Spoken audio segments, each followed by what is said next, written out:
Deputy CM గారు మాట్లాడతారు. కొన్ని అధ్యక్ష, ప్రభుత్వం మారింది,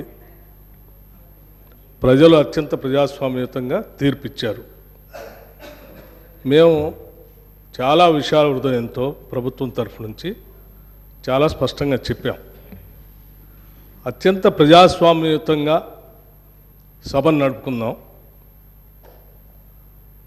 ఉన్నటువంటి విషయాలపైన లోతుగా చర్చిద్దాం, నిర్మాణాత్మకమైనటువంటి సూచనలు మీరు ఏమిచ్చినా మేము తీసుకోవడానికి సిద్ధంగా ఉన్నామని చెప్తా ఉన్నాం.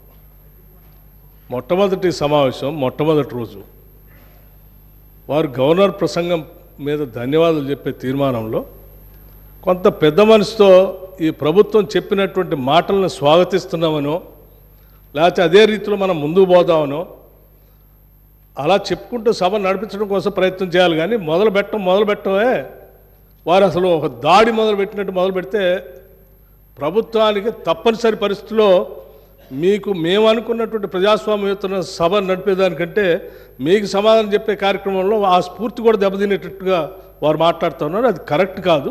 దయచేసి మీరు ఏం చేశారనుకుంటున్నారో చెప్పండి, మేము ఏం చేయాలనుకుంటున్నారో చెప్పండి. దాని ద్వారా రాష్ట్రానికి ఏమైనా చేద్దామనేటువంటి ఆలోచన ఉండాలి తప్ప మీరున్న టైంలో గన్ సెంటర్లు ఉన్నాయి, మీరున్న టైంలో అసలు నీళ్ళే లేవు. నీళ్ళు ఏడలేవండి. ఆర్డబ్ల్యూఎస్ పథకం ద్వారా మొత్తం రాష్ట్రంలో దాదాపు 70 నుంచి 80% నీళ్ళు ఇచ్చారు. మా ఆదిలాబాద్ నుంచి నేను ఖమ్మం వరకు చెప్తాను, నేను ప్రతి ఊరితో సహా లెక్కలతో సహా చెప్తాను.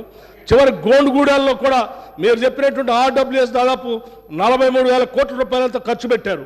ఏడాది ఒక్క గ్రామంలో నీళ్ళు వస్తున్నాయండి.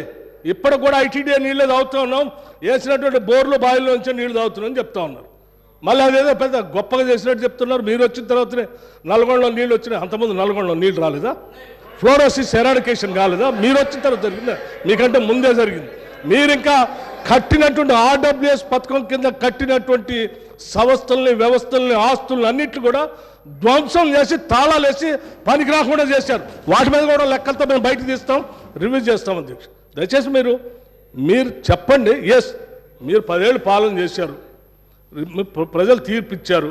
ఈ తీర్పిచ్చినటువంటి తీర్పు ద్వారా రేపొద్దున ఇంకా భవిష్యత్తులో ఈ రాష్ట్రాన్ని ఇంకా ఎంత ముందుకు తీసుకొని పోదాం. మీరు ఏదైనా ఉంటే సూచనలు చేయండి. మేము వినటానికి సిద్ధంగా ఉన్నాం, అమలు చేయడానికి కూడా సిద్ధంగా ఉన్నాం.